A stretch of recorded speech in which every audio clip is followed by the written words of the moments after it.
शाहिद, सबसे पहले तो ये बताएं कि सिंध में कितने स्कूल बंद हैं और इस बंदिश की क्या वजह है?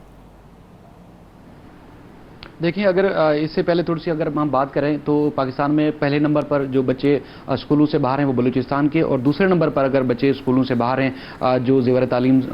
से आरास्ता नहीं हो पा रहे, जिनकी उम्र हो चुकी है, वो सिंध है सूबा, जिसमें लाखों की तादाद में बताया गया कि बच्चे स्कूलों से बाहर हैं, उनको एडमिशन नहीं मिल सके या दूर दराज स्कूल होने की वजह से नहीं मिल सके। सेक्रेटरी तालीम की तरफ से कुछ अर्सा पहले सिंध हाई कोर्ट में रिपोर्ट पेश की गई थी कि सिंध के जो 27,000 के लगभग स्कूल हैं या तो गैर फाल हैं या मुकम्मल तौर पर बंद हैं, और अगर कुछ खुले हुए हैं तो वहाँ पर टीचर्स ना जाने की वजह से जो है वो स्कूलों में बच्चे नहीं हैं और तालीम जो है वो वहाँ पर नहीं दी जा रही, जिसकी वजह से जो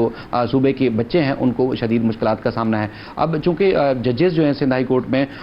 बेशतर ऐसे भी हैं जो इन मामलात को बड़ी बारीकी से समझते हैं, जिसमें वडेरा शाही और कानूनियत हो या फिर दूर दराज इलाके जहाँ पर तालीम और सेहत का मामला बहुत ज़्यादा ज़रूरी हो, तो वो नोटिस करते हैं और उसके बाद फिर वो अपने अहकामात भी देते हैं कि इस मामले को देखा जाए और हुकूमत सिंध जो है इस मामले को बेहतर करे, खासतौर पर तालीम और सेहत के मामले पे। तो जस्टिस सलाउद्दीन पंवर ने ये हुक्मनामा जारी किया था कि तमाम सूबे के स्कूलों को बहाल किया जाए और स्कूलों में जो टीचर पढ़ाने के लिए नहीं जाते उनके लिए बायोमेट्रिक सिस्टम पूरे सूबे में जो है वो नस्ब किया जाए, ताकि कोई ऐसा टीचर या कोई ऐसा शख्स जो स्कूल में जॉब करता हो और वो तालीम के वक्त जो है वहाँ पर मौजूद ना हो। अब सूरत हाल ये है कि 27,000 स्कूलों में से कुछ अर्सा पहले एक और रिपोर्ट पेश की गई जिसमें बताया गया कि 540 के करीब स्कूल जो है वो बहाल किए गए हैं, बाकी आज तक जो है वो गैर फाल हैं, और कहीं ये बहाना बनाया जा रहा है कि सैलाब वहाँ आ गया था, इमारतें मुतासर हुई, तो कहीं ये कहा जा रहा है जी दूर दराज इलाके हैं तो इस वजह से टीचर्स नहीं जा पाते। आज भी इस बात को सूबाई वज़ीर तालीम तस्लीम करते हैं कि 19,000 स्कूल जो है वो उनको रातों रात ठीक नहीं किया जा सकता। लेकिन आप ये भी देखिए कि ये रातों रात की बात नहीं है, सूबे में तकरीबन 17वां साल चल रहा है जो पीपल्स पार्टी की हुकूमत है बिला शिरकत गैर, और वो कह रहे हैं रातों रात ठीक नहीं हो सकते। मतलब 16 साल में 17 साल में उन्होंने ठीक अगर किया है तो क्या साल रातों रात ही हैं जिसकी वजह से वो मिसाल उनके हिसाब से रातों रात ही हैं। अच्छा, उनका फिर दूसरी तरफ ये भी दावा है कि तकरीबन 7,000 के लगभग हम टीचर्स जो है मेरिट पर भर्ती कर चुके हैं, लेकिन यहाँ पर सूरत हाल ये है कि जो मेरिट पर भर्ती टीचर्स हैं उनके अक्सर आपने इंटरव्यूज़ भी देखे होंगे, जब प्रेस क्लब या अपने मराद के लिए तनख्वाहों के में इजाफे के लिए मुस्तकिल करने के लिए जब वो एहतजाज करते हैं तो उनको टीचर्स के स्पेलिंग भी नहीं आते, यानी कि जो खुद पढ़े लिखे नहीं है सिफारशी टीचर भर्ती होंगे तो फिर बच्चों को किस तरह तालीम देंगे, एक ये सिस्टम। दूसरा, आपने सुना होगा कि सिफारशी जो है वो लोग जॉब्स पर मुलाजमतों पर सरकारी नौकरी पर भर्ती किया जाता है। यहाँ पर जो रिपोर्ट्स आई हैं हमारे पास, जो इतलात हैं वो ये हैं कि सिंध में वडेरों के सिफारशी स्कूल भी कायम किए गए, जिसमें खासतौर पर अब सैकड़ों एकड़ एराजी जो है वो थी जिन किसी वडेरे की, तो उनको जब हुकूमत की तरफ से ऑफर की गई कि गाँव या गोट या कोई ऐसी आबादी बताई जाए जहाँ पर स्कूल कायम किया जाए, तो उन्होंने आबादी वाली जगहों पर स्कूल बनाने के बजाय स्कूल जो है वो अपने गोठों और अपनी ज़मीनों पर कायम कर दिए, जहाँ पर दूर दूर तक कोई आदमी तक नहीं रहता, कोई लोग नहीं रहते, कोई बस्तियाँ इलाके नहीं हैं। तो फिर इतना तवील सफ़र तय करके भी बच्चे वहाँ पर जो है वो नहीं जा सकते। एक तो ये मुश्किलात हैं। दूसरा, अगर शहरों की अगर हम बात करें खासतौर पर कराची से लेकर कश्मीर तक, तो वहाँ पर भी स्कूलों की हालत अब तक अबतर है, और जो निज़ाम तालीम से वाबस्ता शख्सियात हैं उनसे जब बात होती है या गवर्नमेंट के लोगों से बात होती है, उनका ये कहना है कि चूँकि जो दरसी किताबें हैं हुकूमत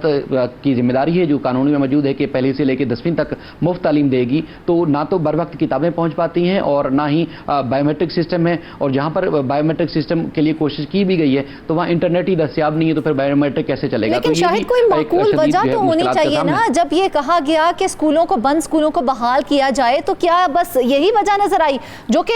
माकूल नहीं लगती है कि रातों रात नहीं हो सकते हैं, सैलाब की वजह से नहीं हो सकते हैं, या दीगर जो वजूहात पेश की गई वो समझ से बालातर हैं, तो क्या वजह यही पेश की गई है कि अभी तक वो स्कूल बंद हैं?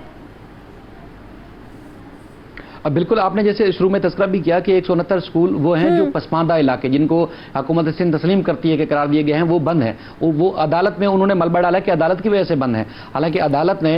तमाम जो पूरे 27,000 से ज्यादा स्कूल हैं, शाहिद अदालतों में ऐसे क्या मामला ज़ेरे समाअत है कि स्कूल नहीं खुल सकते हैं? अदालतों के मामला अदालतों में चलते हैं, स्कूलों के मामला तो स्कूलों में चलते हैं।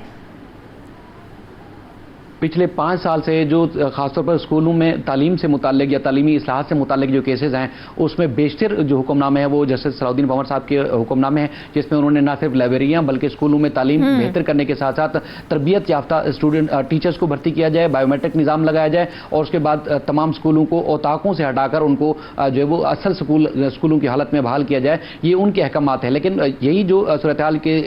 जिस तरह सिफारशी नौकरियों पर लोग भर्ती किए जाते हैं, इसी तरह सिफारशी स्कूल कायम किए गए हैं, वहाँ पर वो स्कूल बच्चों के लिए होने के बजाय वो वडेरों की औताकों में उनकी बैठक और उनकी बिसाखियों में तब्दील हो चुके हैं। वहाँ लोग जाके वो बैठते हैं और इस तरह जो है वो वहाँ बच्चे तालीम हासिल नहीं करें। लेकिन वहाँ से आप देखें जो फंड्स हैं या उनकी तनख्वाहें उमरात जो टीचर्स वहाँ पर भर्ती किए गए उनकी वो जारी हैं। सूबे में अगर पूरे मुल्क की अगर बात करें तो सूबे में सबसे ज़्यादा 32 मिलियन से ज़ायद जो बजट है वो रखा गया है सिंध हुकूमत की तरफ से इसी तरह 2024 और 25 में। लेकिन उसके बावजूद हम देख रहे हैं कि आज वो सूबाई वजीर खुद तस्लीम कर रहे हैं कि ये मामला रातों रात ठीक नहीं हो सकता। एक तो अदालतों में मामला पेंडिंग है, दूसरा ये है कि 19,000 स्कूलों को शाहिद सिर्फ सूबाई हुकूमत ही तो फंड्स जारी नहीं करती है। हमारी मालूमात के मुताबिक तो गैर मुल्की डोनर्स भी हैं जो कि फंड्स देते हैं। तो कितना फंड्स आता है वहां से और उसे खर्च कौन करता है, उसका हिसाब किताब कौन लेता है? देखिए, बराह रास्त ना तो वर्ल्ड बैंक जो है वो खर्च जाके करता है, ना IMF या दूसरे जो जितने भी डोनर्स हैं उनकी तरफ से कोई बराह रास्त वो खुद जाके खर्च करते हैं, बल्कि वो सूबाई हुकूमत के जरिए ही जो उनके जो मुख्तलिफ प्रोजेक्ट्स हैं स्कूलों की बनावट से लेके उनको बनाने से लेके दूसरे जो इस्लाहात से मुताल्लिक जो प्रोजेक्ट्स हैं वो सूबाई हुकूमत के जरिए ही जो किए जाते हैं। लेकिन मामला यही जो है वो आके ख़त्म हो जाता है कि आगे जो टेंडर जारी किए जाते हैं, आगे जो ऑडिट किए जाते हैं या उसकी जाँच पड़ताल की जाती है, ग्राउंड्स पर कुछ नहीं होता। बजट आता है, खर्च भी हो जाता है, लेकिन ना तो स्कूल बन रहे हैं, ना जो बने हुए हैं उनको बहाल किया जा रहा है और ना ही फिर बच्चे जो है ज़ेवर तालीम से रास्ता हो रहे हैं। इसी वजह से मुसलसल जो है वो इनरोलमेंट बढ़ने के बजाय कम हो रही है, क्योंकि एक तो महंगाई मुसलसल बढ़ रही है। एक अगर नॉर्मल आप जैसे O लेवल या बेहतर स्कूल में मजीद भी पढ़ाने की कोशिश करते हैं, 50-60 हज़ार किसी एक शहरी की तनख्वाह है, वो 4 बच्चों को कैसे तालीम दिलवा सकता है प्राइवेट जो है स्कूलों में। इसी तरह सरकारी स्कूलों की बहुत बुरी हालत है। प्राइवेट स्कूलों में जो है वो बच्चे पढ़ इसलिए नहीं पा रहे कि महंगाई बहुत ज़्यादा है, वालिदैन उनको तालीम नहीं दिलवा पा रहे। सूबाई हुकूमत की जो जिम्मेदारी है कि पहली से लेकर 10वीं तक उन्होंने तालीम मुफ्त फराम करनी है, वो तालीम फराम नहीं कर रही। आज भी वज़ीर तालीम है सिंध के, उन्होंने दावा किया है कि देखें जी, किताबें तो हमने जो है वो कर दी हैं कि जल्द जो है स्कूलों तक पहुँचा दी जाएंगी मुफ्त, लेकिन अगर ना आई तो मैं उर्दू बाजार खुद चला जाऊँगा लेने के लिए। तो अब वज़ीर तालीम का काम ये भी रह गया कि वो जाके किताबें भी बांटें। तो यहाँ पर क्योंकि जो मैकेनिज्म बनाए जाते हैं वो सारे सिफारशी हैं और वो वडेरों के हैं, MPS MNAs के हैं, तो इसलिए जो है वो बच्चे जो है लाखों की तादाद में आज तक बाहर हैं। और इस वजह से हम देख रहे हैं कि ना सिर्फ प्राइवेट बल्कि सरकारी स्कूलों में तो इनरोलमेंट जो है इजाफा जो है वो शाहिद ये फंड्स का हिसाब किताब कौन रखता है? उसके ऊपर कोई बैलेंस नहीं है, कोई पूछे उनसे कहाँ गए फंड्स? अदालत का जो आखिरी हुक्मनामा था उसमें अदालत ने ये बात जो है वो फंड्स की तफसीलात भी मांगी थी। इस वक्त अब मेरी इतलात के मुताबिक अब तक फंड्स की तफसीलात जो है पेश नहीं की गई, लेकिन जो स्कूलों की सूरत हाल है उस हवाले से बताया गया है कि कुछ स्कूलों को बहाल कर दिया गया है और कुछ पे मजीद जो है काम जारी है, जिसमें बताया गया है कि जानिब से कोई टाइम ड्यूरेशन नहीं दिया गया था कि इतने अरसे में हमें रिपोर्ट पेश की जाए। बीच में तातीलात थी, जो गर्मियों की तातीलात थी, उसके बाद अभी ये जैसे वेकेशन ख़त्म हुई तो उसके बाद फिर ये दोबारा मुमकिन तौर पर रिपोर्ट आ सकती है। लेकिन ये है कि जो फंड्स हैं उस हवाले से अभी तक जो है वो ठोस शवाहिद और उसके जो बाहर से डोनर्स या फिर वर्ल्ड बैंक या दूसरे इदारे अगर कोई फंड्स देते हैं तो उनकी किस तरह उनको खर्च किया जाता है, किन किन प्रोजेक्ट्स के ऊपर खर्च किया जा रहा है और कौन खर्च करता है, उस हवाले से तफसीलात अभी आना बाकी हैं। लेकिन फिल वक्त जो अगर हम तालीम की बात करें तो वो स्कूलों की सूरत हाल जो है वो इंतहाई अबतर है। जो अदालत ने ऑर्डर दिए थे कि 2 महीने में, 6 महीने में, 3 महीने में, इस तरह मुख्तलिफ अवकातों में ऑर्डर्स आते रहे, उसमें जो है अब तक इन जो 27,000 के लगभग स्कूल थे जो कि सूबाई हुकूमत अपनी रिपोर्ट में खुद तस्लीम कर रही है, वो असल हालत में बहाल नहीं हो सके हैं। चलें उसको तो शाहिद एक तरफ कर दें ना, दूसरा जो सिस्टम कहा गया था सूबे में कि सूबे में साजा की हाजिरी यकीनी बनाने के लिए बायोमेट्रिक सिस्टम जो है उसे मुकम्मल फाल करना चाहिए, वो कितना फाल हुआ? देखिए, मैंने आपसे अर्ज किया जैसे इंटरनेट जिन इलाकों में नहीं है तो वहाँ बायोमेट्रिक सिस्टम कैसे काम करेगा, और वहाँ पर बायोमेट्रिक सिस्टम जिन इलाकों में नहीं लगाया गया है तो वहाँ पर ये इतलात हैं कि कोई शख्स जो महकमा तालीम से वाबस्ता है वो बायोमेट्रिक सिस्टम की जो बायोमेट्रिक की जो मशीन है वो साथ लेते हैं, हफ्ते में एक दफ़ा मुख्तलिफ स्कूलों के चक्कर लगाते हैं और वहाँ पर जो टीचर मौजूद होते हैं उनकी हाजिरी लेते हैं और पूरे हफ्ते का काम हो जाता है। यानी कि बायोमेट्रिक में भी धांधली के ऊपर मजीद धांधली कि अगर रूटीन में बायोमेट्रिक सिस्टम लगाया है और कोई टीचर जाता है और वो जाके अपनी हाजिरी लगाए और उसके बाद फिर जब जाने लगे स्कूल के टाइम के बाद तो वो हाजिरी लगा के जाए, लेकिन बताया गया है कि हफ्ते में एक बार एक आदमी जाता है जो मुख्तलिफ स्कूलों का विजिट करता है, उसके पास बायोमेट्रिक मशीन होती है और जाके वो अटेंडेंस लेता है और चला जाता है। तो इस तरह भी जो है वो इतलात मुख्तलिफ इलाकों से मिल रही है, चाहे वो दूर दराज इलाके हैं या फिर शहरों के इलाके हैं, उनमें सरकारी स्कूलों की जो बायोमेट्रिक सिस्टम जरूरी करार दिया था अदालत की तरफ से उस पर भी ठीक मानों में अमल दरामद नहीं किया जा रहा है। ठीक है शाहिद, इस वक्त ना माहिर कानून मेमन एडवोकेट ने भी हमें ज्वाइन किया है। बहुत शुक्रिया सुहेल मेमन साहब आपके कीमती वक्त का, आपने हमारे शो में अपना वक्त दिया। जी आपकी बड़ी मेहरबानी। अच्छा सुहेल मेमन साहब, क्या कहेंगे आप, अदालतों में इस तरह के केसेस ज़ेरे समाअत होना, उस पर फिर भी अमल दरामद ना होना, क्या सिचुएशन है? देखिए, जिस तरह दूसरे महकमों की कारकर्दगी मायूस कुने, उसी तरह सिंध में मैं स्पेशली सिंध की बात करूंगा,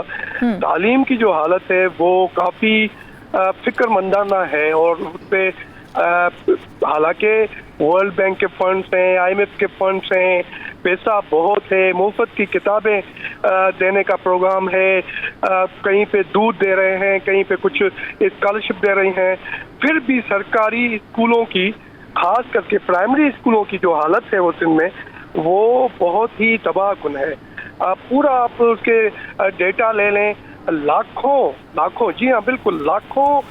बच्चे स्कूलों से बाहर हैं और जो स्कूलों में जाते हैं उनकी जो परफॉर्मेंस है बच्चों की, अब बच्चों को हम कसूर नहीं दे सकते, वही जो है वो सीखेंगे।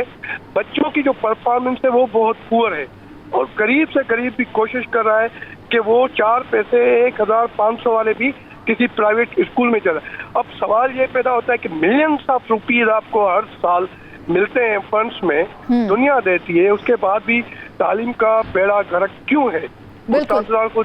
कातदार को देख ले कि वो पहले मैंने कुछ साल पहले एक मुहिम चलाई थी गोस्ट टीचर्स के खिलाफ और काफी बड़ी मुहिम चलाई थी। उस वक्त गोस्ट टीचरों की तादाद थी 45,000। आप यकीन करें 45,000 टीचर गोस्ट थे। गोस्ट उनको बोलते हैं जिनकी तनख्वाहें निकलती हैं लेकिन वो काम नहीं करते हैं, पता नहीं कहाँ होते हैं। अभी जो आजकल की फिगर आ रही है, अभी तक 6 से 7,000 टीचर इस दौर में भी जब बायोमेट्रिक का सिस्टम है, चेक एंड बैलेंस थोड़ा ज्यादा है, सोशल मीडिया है, उसके बावजूद 5 से 6,000 टीचर गोस्ट है। अब वो तनख्वाह लेते हैं, आते नहीं। लेकिन सुहेल मेमन साहब, ऐसे बायोमेट्रिक का हम क्या करें? हमारे साथ शाहिद भी मौजूद थे। शाहिद अभी यही बता रहे थे कि हफ्ते में एक बार बायोमेट्रिक मशीन ले जाई जाती है और वो पूरे हफ्ते की जो है हाजिरी लग जाती है, तो क्या फायदा हमें ऐसे बायोमेट्रिक का? डेफिनेटली मैं आपसे एग्री करता हूँ। वो मशीनों, आप मशीनों से इनको कंट्रोल करेंगे, ये मशीनों से भी कंट्रोल लेने वाले हैं नहीं। ज़मीर की बात है, सिस्टम की बात है और ये अजीब सिचुएशन है। मुझे तो ये देखे ना, मैं इस मामले में बहुत ही हिसास रहा हूँ और मैंने काफ़ी लिखा है इन मामलों पे। अब कोई टीचर अगर नहीं आ रहा है और कोई ऑफिसर उसको अगर कोई सस्पेंड करा है तो फिर किसी MNA की, किसी वजीर की, किसी की कॉल आ जाती है कि इसको बहाल करो, इसकी तनख्वाह जारी करो। जब सिस्टम ये होगा तो वो कैसे परफॉर्म करेंगे? सूरत हाल इंतहाई सरकारी लेवल पे। अब जैसे मैं आपको बोलूँ, अरबों रुपए के, जी करोड़ों की बात नहीं है, अरबों रुपए के दरसी किताबें जो हर साल छपती हैं वो पूरे सिंध में हर साल किराए होती है कि बच्चों को एक तो टाइम पे नहीं मिल रहे हैं, दूसरा अगर मिलते हैं तो उनकी क्वालिटी पुअर होती है और जब क्वालिटी अगर पुअर होती है तो उसके अलावा पूरे सिंध में कहीं छपते हैं कि ठेकेदारी सिस्टम आपको पता है होता है, कौन छाप रहा है कौन नहीं छाप रहा कुछ पता नहीं है। अपनी मशीनें होते हुए ये प्राइवेट इदारों से छपवाते हैं। सारा एक सिस्टम है, एक माफिया सिस्टम है। उसके लिए उसका सबब क्या बन रहा है, उसका जो आखिर नतीजा क्या निकल रहा है? नतीजा ये निकल रहा है कि तालीम का जो रेशो है, तालीम की जो कारकर्दगी है, तालीम का जो मयार है वो दिन ब दिन गिरता जा रहा है। क्या वजह है सुहेल मेमन साहब, क्या मैकेनिज्म नहीं हम बना पा रहे हैं? इतने बड़ी जो है हमें फंड्स मिलते हैं बड़ी तादाद में, बाहर के मुल्कों से फंड्स आते हैं और जो है सूबाई हुकूमत वो भी फंड्स जारी करती है, उसके बावजूद इतने बड़े पैमाने पर स्कूल बहाल नहीं हैं। क्या मैकेनिज्म होना चाहिए कि उनको बहाल किया जाए? देखिए, मैं पहले तो मैं यही बात दोबारा दोहराऊंगा कि हमारी तकरीबन हर महकमे की जो हालत है वो कोलैप्स हो गई है। जब आप सजा और जजा का अमल नहीं करेंगे और जो गोश्त हैं, जो काम नहीं करते हैं, जो परफॉर्म नहीं करते हैं, उनको अगर कोई सजा मिलती है तो उनको आप छुड़ा देंगे, तो सजा और जजा नहीं होगी तो कोई भी उसको घास भी नहीं डालेगा। नंबर 2, प्रायोरिटीज हैं। अगर तालीम हमारी प्रायोरिटीज में हो, अगर हेल्थ हमारी प्रायोरिटीज में हो तो हम बहुत आगे जाएं। आप बजट का ले लें ना, आपका तालीम का बजट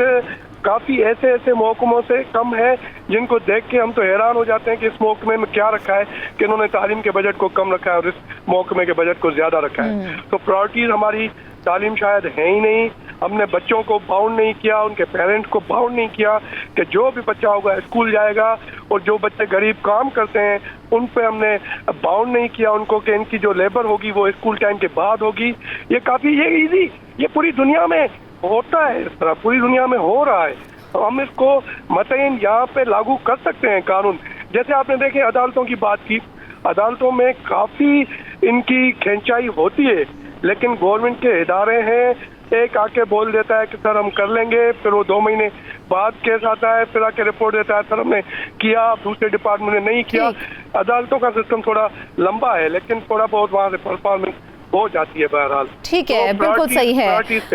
बिल्कुल, तालीम हम कहते तो हैं कि तालीम हमारी अव्वलीन तरजीह है, लेकिन हमने इसको कभी प्रायोर नहीं रखा।